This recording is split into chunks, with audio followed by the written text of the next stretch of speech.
What's up, guys? Good morning. Good morning to everyone. I am Sudhir. So today the lecture discuss start the Hindu newspaper analysis. और आज हम the Hindu newspaper का analysis करेंगे और देखेंगे क्या कुछ नया सीखने को और जानने को मिलता है आज के द हिंदू न्यूज़पेपर आर्टिकल में। तो आइए, और यहीं से आपका करंट न्यूज़ भी तैयार हो जाएगा, करंट अफेयर्स भी। तो आइए देखते हैं क्या कुछ सीखने को और डिस्कस करने को है आज के आर्टिकल्स में।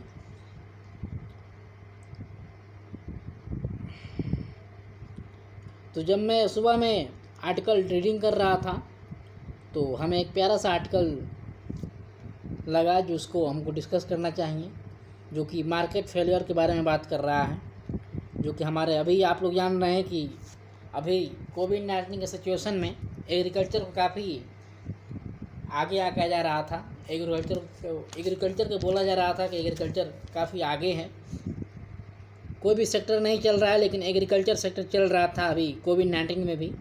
तो एग्रीकल्चर से रिलेटेड ही एक कुछ मुद्दा है जो कि एक बिल के लिए एक एक्ट को लेकर बात करेगा। और अभी ये आर्टिकल काफ़ी कुछ सिखाएगा। और यह आर्टिकल अगर आपको लिखने को आए कहीं भी, तो ये आर्टिकल आप लोग ये ना समझिएगा कि फार्मर को लेकर है, फार्मर प्रोटेस्ट कर रहे हैं, लेकिन फार्मर को लेकर कहीं आपको ये आर्टिकल दिखेगा नहीं। एक्चुअली ये आर्टिकल फार्मर से ही है, एग्रीकल्चर से ही है, लेकिन बात करेगा तो स्टेट गवर्नमेंट और सेंट्रल गवर्नमेंट को जो खींचातानी चल रही है एग्रीकल्चर को लेकर, उसके लिए बात करेगा, ना कि डायरेक्ट फार्मर को लेकर। तो जो सेंट्रल गवर्नमेंट और जो स्टेट गवर्नमेंट से बात चल रही है उसको लेकर ये बात करेगा ये आर्टिकल। तो आइए देखते हैं ये आर्टिकल है क्या। तो मार्केट फेलियर की बात कर रहा है ये। तो अगर हम सबसे पहले बताएं आपको, यह यूनियन मिनिस्टर जो अभी हरसिमरत बादल हैं, जो रिजाइन दी हैं, ये शिरोमणि अकाली दल हैं, जो कि अकाली दल ये पंजाब से बिलोंग करती थी और बीजेपी के पार्टी से ही थी। तो ये अभी रिजाइन दी हैं। तो यूनियन मिनिस्टर भी थे हैं। तो किस लिए रिजाइन दी हैं वो हम लोग मुद्दा समझेंगे। और अभी हर एक स्टेट्स में लगभग हमारे जो किसान भाई हैं, हमारे जो फार्मर्स हैं, वो प्रोटेस्ट कर रहे हैं और धरने पे बैठे हैं। क्यों धरने में बैठे हैं? और ज़्यादातर किसान हमारे पंजाब स्टेट से हैं। पंजाब स्टेट वाले ज़्यादातर फार्मर्स धरने पे बैठेंगे, देखने को मिलेंगे धरने पे बैठे हैं। तो किस लिए बैठे हैं उसी को आज हम बात करेंगे। उसी के लिए यहाँ पे गुड रेगुलेटर की बात की जा रही है। रेगुलेटर मतलब कि किसी भी चीज़ को रेगुलेट करना। आपके गैस सिलेंडर में रेगुलेटर होता है जो वो क्या काम करता है, वो जो रेगुलेटर होता है वो गैस को रेगुलेट करने में काम करता है आपके। तो इसलिए बोला जाता है कि रेगुलेटर, यानी कि रेगुलेटर शब्द मतलब कि किसी को लेकर चलना, किसी को रेगुलेट करना। तो वही रेगुलेट करने की बात की जा रही है कि रेगुलेट कैसे करेंगे एग्रीकल्चर को। तो अभी नरेंद्र मोदी जी ने अभी एक फार रीचिंग रिफॉर्म एग्रीकल्चर के लिए बात कर रहे थे, रिफॉर्म एग्रीकल्चर के लिए, जिसमें कि रनवे सर्विस वेदर के लिए बात कर रहे थे वो। और मार्केट फिलोसफी के बारे में बात कर रहे थे, फ्री मार्केट फिलोसफी कैसे करेंगे हम लोग। तो वो लेकर मुद्दा चल रही थी, जिसमें कि एमएसपी को घटाने की बात की जा रही थी। एमएसपी मतलब minimum support price. Minimum support price आप लोग जान रहे होंगे। मिनिमम सपोर्ट प्राइस मिलता है जब कोई भी फार्मर अपना क्रॉप्स को बेचता है मार्केट में, तो उसको मिनिमम सपोर्ट प्राइस भी एक मिलता है, एमएसपी जिसको बोलते हैं हम लोग। प्रोड्यूस होता है एमएसपी, और उस प्रोड्यूस को लेता है, वो गेन करता है और उसको काफ़ी ज़्यादा फ़ायदा भी मिलता है। लेकिन एक्चुअली यहाँ पे बात की जा रही है सेंट्रल गवर्नमेंट के द्वारा उसको कहीं ना कहीं एमएसपी को कम किया जाए, और कहीं ना कहीं एक इम्प्लीमेंट की जा रही है, जिस इम्प्लीमेंट की बात की जा रही है। और ज़्यादातर हरियाणा पंजाब के फार्मर ही इसको लेकर प्रोटेस्ट कर रहे हैं। और मिनिमम सपोर्ट प्राइस, जैसे कि बात किया मैंने, मिनिमम सपोर्ट प्राइस की कम करने की बात की जा रही है। अगर एक एग्जांपल के तौर पर लें हम लोग, एग्जांपल के तौर पर, तो हम लोग शुरू से बता रहे हैं, आपको शुरू से बता रहा हूँ मैं इसमें क्या मुद्दा क्या है। जैसे कि हमारे यहाँ न्यू एजुकेशन पॉलिसी आया है। न्यू एजुकेशन पॉलिसी आपको हिस्ट्री से बता रहा हूँ मैं, हिस्ट्री से कि एग्रीकल्चर किस सेक्टर में है और कौन सा एग्रीकल्चर का कौन सबसे ज़्यादा हकदार है एग्रीकल्चर को लेकर। तो देखिए न्यू एजुकेशन पॉलिसी है ये अभी, और न्यू एजुकेशन पॉलिसी 2020 की आई है। ये तीसरे नंबर की एजुकेशन पॉलिसी है, और 2 एजुकेशन पॉलिसी इससे पहले आ चुकी है। नया एजुकेशन पॉलिसी इसे 2 पहले आ चुकी है 2020 से पहले। तो कौन कौन आई थी? 1968 और 1986। ये 68 का उल्टा ही है, तो आप लोग को हेल्प मिलेगा याद करने के लिए। एक 1968 और 1986 2 पहले आ चुकी है एजुकेशन पॉलिसी, और तीसरे नंबर का एजुकेशन पॉलिसी 2020 का है। तो ये क्वेश्चन आपसे पूछा जा सकता है। तो बात ये है कि एजुकेशन पॉलिसी की मैंने बात क्यों किया एग्रीकल्चर में। तो जो एजुकेशन पॉलिसी है, एजुकेशन पॉलिसी के जरिए ही आप लोगों को समझाने की कोशिश करूँगा मैं। तो देखिए एजुकेशन पॉलिसी जो है कॉन्ग्रेंट लिस्ट में आती है। कॉन्ग्रेंट लिस्ट मतलब 3 लिस्ट होती हैं हमारे यहाँ। हमारे जो स्टेट्स हैं यहाँ पर 3 लिस्ट होते हैं। यानी कि स्टेट का कहने का मतलब यहाँ पे स्टेट हमारा राज्य नहीं है। स्टेट के कहने का मतलब यहाँ हमारी कंट्री है, हमारी देश है। तो जो देश है हमारा, जो कंट्री है, जो स्टेट्स है, वो स्टेट 3 जो होता है 3 लिस्ट को लेकर चलता है। थर्ड लिस्ट को लेकर चलता है। एक होता है सेंट्रल लिस्ट, स्टेट लिस्ट और कॉन्ग्रेंट लिस्ट। सेंट्रल लिस्ट याद करिए, सेंट्रल लिस्ट, कॉन्ग्रेंट लिस्ट और स्टेट लिस्ट। सेंट्रल लिस्ट जो होता है, सेंट्रल के द्वारा पावर होता है। सेंट्रल में पावर होता है कि वो कुछ भी इम्प्लीमेंट कर सकता है, कुछ भी रिमूव कर सकता है। लेकिन स्टेट लिस्ट में ये होता है कि स्टेट के हाथ में पावर होता है। वहाँ पे स्टेट चाहे कुछ भी करे, वहाँ पे सेंट्रल अपना इम्प्लीमेंट नहीं कर पाएगा, सेंट्रल हस्तक्षेप नहीं करेगा। और जो कॉन्ग्रेंट लिस्ट होता है, हमने बता दिया, सेंट्रल लिस्ट में सेंट्रल के पावर हाथ में पावर होता है, कुछ भी करे, और स्टेट लिस्ट में स्टेट के हाथ में पावर होता है, स्टेट कुछ भी करे। लेकिन जब कॉन्ग्रेंट लिस्ट की बात करते हैं तो कॉन्ग्रेंट लिस्ट में ही हमारा एजुकेशन पॉलिसी आती है। एजुकेशन जो पॉलिसी है, सारा एजुकेशन सिस्टम एक कॉन्ग्रेंट लिस्ट में आता है। कॉन्ग्रेंट लिस्ट बात करने की अगर कोशिश करें, कॉन्ग्रेंट लिस्ट समझाने की कोशिश करें, तो कॉन्ग्रेंट लिस्ट ये होता है कि कॉन्ग्रेंट लिस्ट में दोनों को मिलाकर चला जाता है। स्टेट गवर्नमेंट भी काम करेगी और सेंट्रल गवर्नमेंट भी काम करेगी यहाँ पे कॉन्ग्रेंट लिस्ट में। तो कॉन्ग्रेंट लिस्ट वही होता है जो मिक्सचर होता है, जो दोनों लिस्ट का मिक्सचर होता है, वो कॉन्ग्रेंट लिस्ट होता है, जिसमें सेंट्रल और स्टेट दोनों काम कर सकता है। तो उसी कॉन्ग्रेंट लिस्ट में ही हमारा एजुकेशन पॉलिसी आती है। कॉन्ग्रेंट लिस्ट में, यानी कि एजुकेशन पॉलिसी में हमारा सेंट्रल भी इम्प्लीमेंट कर सकता है, रिमूव कर सकता है, और स्टेट भी इम्प्लीमेंट और रिमूव कर सकता है।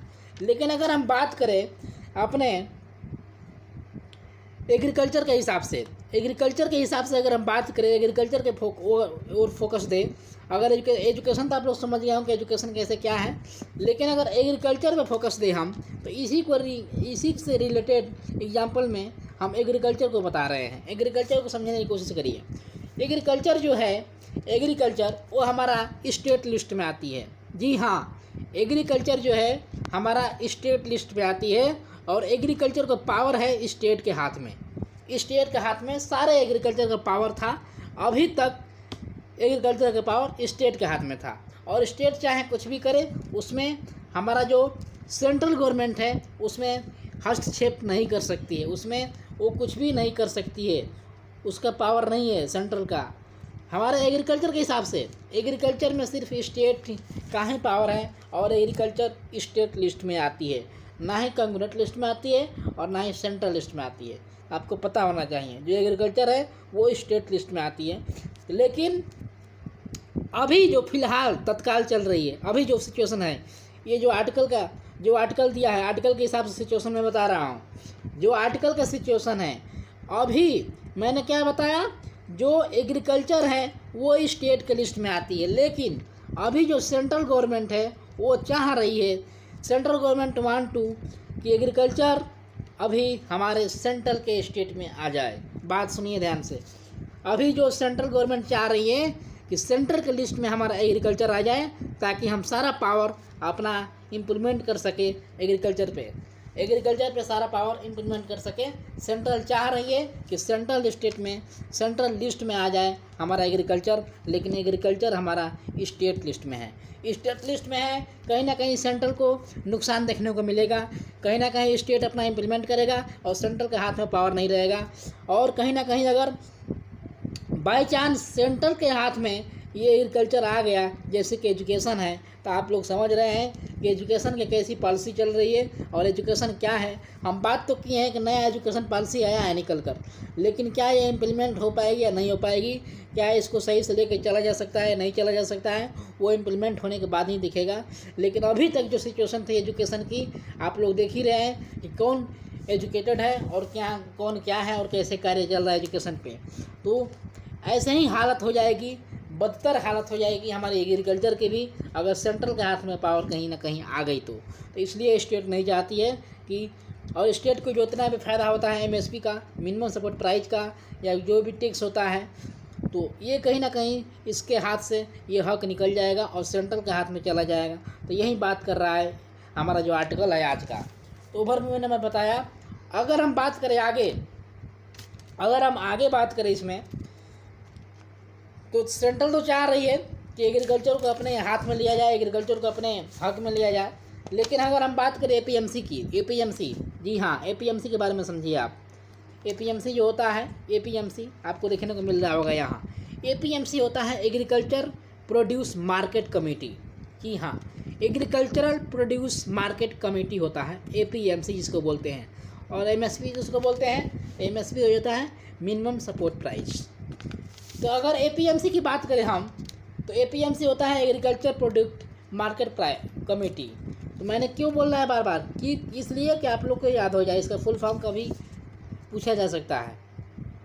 तो एपीएमसी की central having power article 123 ordinance coming. देखिए अभी जो सेंट्रल है, सेंट्रल के हाथ में, आप लोग एक क्वेश्चन बताइए कि जो हमारे जो गवर्नर होते हैं, गवर्नर जो ऑर्डिनेंस लेकर आते हैं, ऑर्डिनेंस जिसको बोलते हैं, ऑर्डिनेंस लेकर आते हैं, मतलब ऑर्डिनेंस का मतलब कि कोई भी एक नियम लेकर आते हैं। तो ऑर्डिनेंस अगर लेकर आते हैं गवर्नर, तो किस अनुच्छेद से, किस आर्टिकल से लेकर आते हैं। सेंट्रल गवर्नमेंट जो ऑर्डिनेंस लेकर आती है, उसके हाथ में 123 आर्टिकल के पावर है।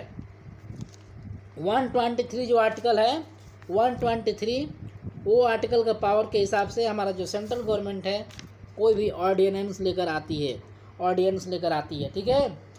तो 3 ऑर्डिनेंस है हमारे सेंट्रल गवर्नमेंट के हिसाब से, 3 ऑर्डिनेंस हमारे अभी तक आ चुके हैं। पहला है the farmer produce trade and commerce. देखिए समझिए, पहला ऑर्डिनेंस क्या है, पहला ऑर्डिनेंस है the farmer produce trade and commerce, ठीक है, sorry, the farmer produce trade and commerce. दूसरा आर्टिकल, दूसरा ऑर्डिनेंस है empowerment protection agriculture, empowerment protection agriculture, empowerment protection agriculture. और थर्ड है incremental committee 2020 agriculture, incremental committee 2020 agriculture. तो आपको ये पता होना चाहिए।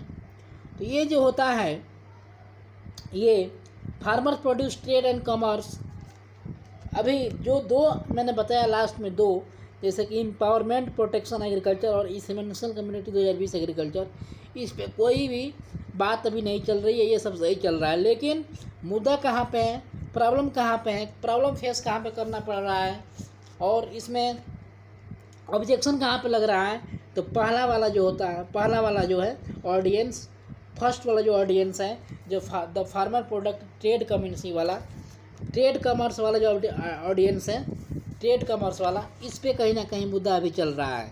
तो ट्रेड कॉमर्स का मतलब क्या है, कि अभी तक आपको पता होगा कि जो स्टेट गवर्नमेंट है, स्टेट गवर्नमेंट है, स्टेट गवर्नमेंट, अभी स्टेट गवर्नमेंट के हाथ में, स्टेट्स के हाथ में अभी जो एग्रीकल्चर का हिसाब था वो था, लेकिन और एपीएमसी के थ्रू चल रहा था, सारा मार्केट एपीएमसी के थ्रू चल रहा था। एपीएमसी का मतलब कि एपीएमसी में अगर कोई भी फार्मर है, कोई भी फार्मर है, अपना अगर कोई भी प्रोडक्ट को बेचता है, सेल करता है अपने मार्केट में, तो उसको कहीं ना कहीं टैक्स के रूप में पैसा मिलता है, कहीं ना कहीं वो अपना मिनिमम सपोर्ट प्राइस को पता है, मिनिमम सपोर्ट प्राइस को बढ़ाता है घटाता है, तो उसके हाथ में पावर होता है, स्टेट के हाथ में पावर होता है। लेकिन अब एपीएमसी के हाथ में पावर नहीं रहेगा, एपीएमसी के थ्रू नहीं चलेगा। आउटसाइड करने के लिए बोल रहा है एरिया को, एपीएमसी के एरिया को। और किस एरिया को लाने की बात कर रहा है सेंट्रल गवर्नमेंट? तो ट्रेड एरिया को लाने की बात कर रहा है, ट्रेड एरिया को।